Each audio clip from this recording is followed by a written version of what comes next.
What's up, Rich Squad? Welcome back to the channel. It's your boy Dominic Rich, and I'd like to say a pleasant good day to everyone who's watching this video from wherever you are in the world right now. But I'm here to talk about the second semi-final of the 2019 AFC Asian Cup between the 2022 World Cup host and the 2019 AFC Asian Cup host, the UAE.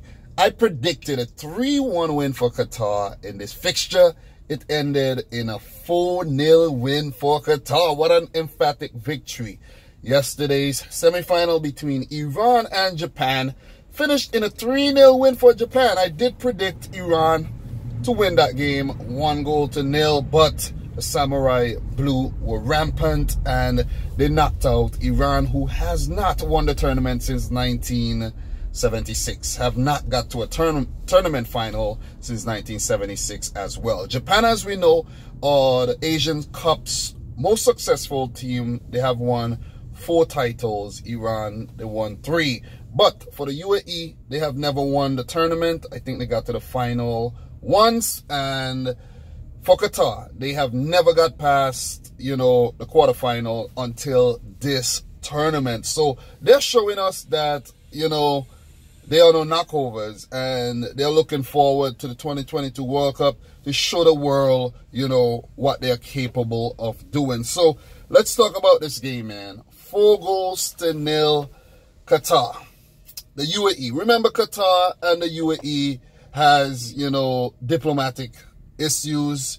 The two countries are not friendly anymore, and a football match, wasn't going to be friendly either, and it wasn't. It definitely wasn't friendly. But Qatar, they had the last laugh. Their fans weren't even allowed to come into the United Arab Emirates to support the team.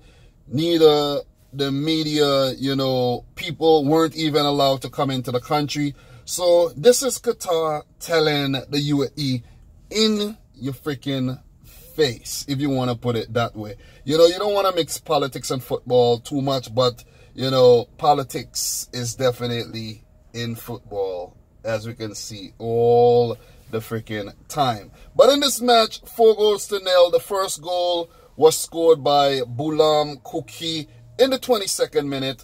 After the game started out a bit nervously for Qatar, but they played themselves into the match, and it was a counter-attack that provided Qatar's first goal.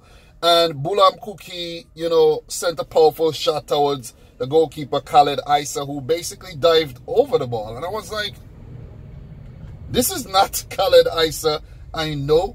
It's like, what happened there? And it was 1-0 to Qatar. And in the 37th minute, the top goal scorer of the tournament so far, Almoez Ali, scored a screamer to give Qatar a 2-0 advantage. That was an awesome goal, He just, skipped away, from 2 defenders, got a shot off, curled it, into the far post. It deflected off the post and beat Khaled Isa, who was in, shock. He was like, what just happened there? But it was Almoez Ali with his 8th goal of the tournament. He now matches Ali Daye's record, the Iranian legend, for the highest goal count in any Asian Cup with 8. He now goes into the final with an opportunity to make that 9 or even 10 or 11. That would be awesome. That would be a record that will be really, really, really hard to beat in the future. So it was 2-0 going into the second half, and, at that point, Qatar was basically controlling the game. But as we all know, a 2-0 margin is never a safe one. Never. The opposition scores 1 and they can score 2, score a third very, very easily, But, for Felix Sanchez and his boys, they had to come back very, very focused in the second half, because the UAE, at home, they wanted to show some fight, and they did show some fight. They made some substitutions early in the second half, bringing on Ismail Mata and Ismail Khalid as well. And it proved to make a big difference with the side, because Both of these players injected some life into this UAE team, and they fought really hard, you know. Ali Makbout had a few chances, but, you know, headers, but he wasn't able to, you know, test the UAE, the Qatari goalkeeper, you know, really test him. He just put a few of the balls over the, you know, the crossbar for, you know, precautionary purposes. But all in all, the UAE attack was pretty tame today. It was pretty tame. Focus here, focus. It was pretty tame. In this game, Qatar, they had to approach the second half very differently, because if they came out in the second half and tried to, you know, score more to, you know, put the game to bed, they could have conceded. So what they did, they just sat back most of the, you know, time in the second half and just soaked up the pressure that UAE brought to them. And the UAE, they were better. They were more physical in the second half as well. And, you know, Qatar survived until the 80th minute when they finally got their big break, and Hassan Al-Haydos was released, got away from the final defender who slipped and chipped the goalkeeper Khaled Isa after faking the first shot, chipping the second, and he made it 3-0 for Qatar. At that point, the game was put to bed. You could even see, you know, the defender tripping up Hassan Al-Haydos after he was celebrating a bit there, which was unsportsmanlike by the UAE players. And we even saw bottles being thrown on the field when the the Qatari players were celebrating. Even the substitutes came out to celebrate because they knew at that time and point, you know, the game had been won. So really unsportsmanlike behavior by the UAE players and the fans alike. You know, it was not really a nice thing to see. It wasn't really nice to see. The game got even worse for the UAE when the substitute, what's his name, Hamad Ismail, there's a lot of Ismails here, came on and scored almost immediately to put the final nail. Note I said the final nail, because I think the Hassan Al-Haydos goal was the nail in the coffin for the UAE. But Hamad Ismail came on and, you know, they just sliced the UAE defense apart. And at that point, UAE could have, you know, closed up shop to try to at least save themselves from further embarrassment. But it seems like they were still chasing goals. And I'm afraid that Alberto Zaccheroni and his boys got it all wrong today. They never looked so convincing at the tournament, you know, drawing their first game to Bahrain and then, you know, drawing against Thailand. They had a scare against India, and in their other two knockout games, they weren't so convincing either. They conceded goals. So the UAE, they have themselves to blame. I never thought they were favorites to win the tournament, even though they were at home. But I do think if they got to the final, that would have been their best chance, of course, to win it. Because, you know, if they get to the final, you know, the narrative would have been, you know, they host, they go on to win. And you know what I'm trying to say. But Qatar, with a very convincing victory here, 4-0, have now got to the Asian Cup finals for the first time ever in their history. In this game, Qatar had 7 shots at goal, with 5 of those shots on target. So you see how clinical they were. For the UAE, 10 shots at goal, only 3 on target. Qatar 49% of the possession, UAE 51. 451 passes by Qatar, 441 by the UAE. The game had 18 fouls, with 3 yellow cards being shown, 2 shown to Qatar, 1 shown to the UAE, and then we saw a red card in the end there. Ismail Ahmed, another Ismail, got sent off for hitting the player in his face, elbowing the Qatari player in his face. He got a straight red there.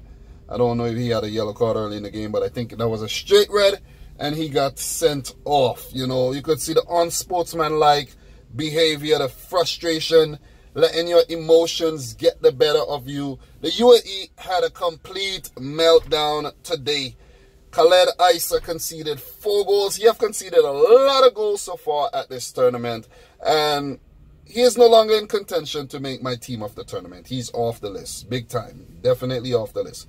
UAE played horribly in this game. So they really missed Omar Abdul Rahman at this tournament. He would have provided them with some, creativity and some, impetus going forward.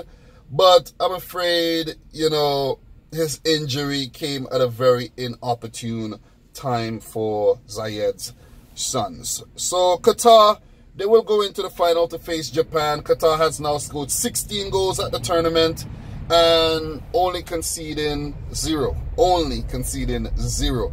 Before this tournament, in the entire Asian Cup history, they scored 33 goals. So that is sick. This is a 6-6 stat. They have been awesome at this tournament, and they will now face Japan in the final. These two teams will also be taking part in the 2019 CONMEBOL Copa America. So we get a glimpse of what these two teams can do. Which one of these teams will lift the Asian Cup to participate at the Confederations Cup, because Qatar won't be hosting the Confederations Cup. Could Japan host the Confederations Cup? And if Japan wins, Qatar will automatically, represent, Asia. Even if they come in second, that would be good. That would be lucky for Qatar, because it's strange. It's really, really strange, because the host always qualifies for the, the Confederations Cup as the World Cup host. So this might be a first time that the World Cup host won't be at the tournament. But congratulations to Felix Sanchez and his boys, man. The team looks well drilled. Al-Sheeb in goal. Not conceded a single goal as yet. He's the leading, goalkeeper at the tournament for me so far. He has overtaken Ali Reza Biranvan as the only goalkeeper who has not conceded a goal. We have the Japanese goalkeeper Gonda looking good as well. But Bulam, Kuki, Salman, Hassan in the back there, Roro, Mabido, Al-Hadri, who got punched in the face. He was the guy who got punched in the face. Al-Hados, Budaif, and Afif, who has had a strange tournament, but he has looked really, really good. And Almoez Ali, awesome job today. You guys deserve to be in the finals to face the Samurai Blue. So it will be the Maroons versus the Samurai Blue in the 2019 AFC Asian Cup final. Only one game to go. It will be played on Friday. I don't even know the date for Friday. What's Friday's date? I think it's February something. But anyways, they will play on Friday, and I'm so looking forward to that. I have to make a preview for that fixture, but I want to do a live stream talking about both semi-final matches as well. But guys, thank you for listening to me ramble on. I really appreciate, your viewership and your support throughout me covering the, the tournament and everything. It will be February the 1st. February the 1st. Pardon my, lack of awareness there. But thank you very much, guys. And if you're new around here, consider hitting the subscribe button. Leave a like. Let me know your comments let me know your thoughts in the comment section down below. Congratulations to Qatar. Congratulations to Japan. And may the best team win in the final. So guys, for me boy Dominic Rich, I'm at work right now, so I have to get back to business. So until next time, peace out. Rich Squad.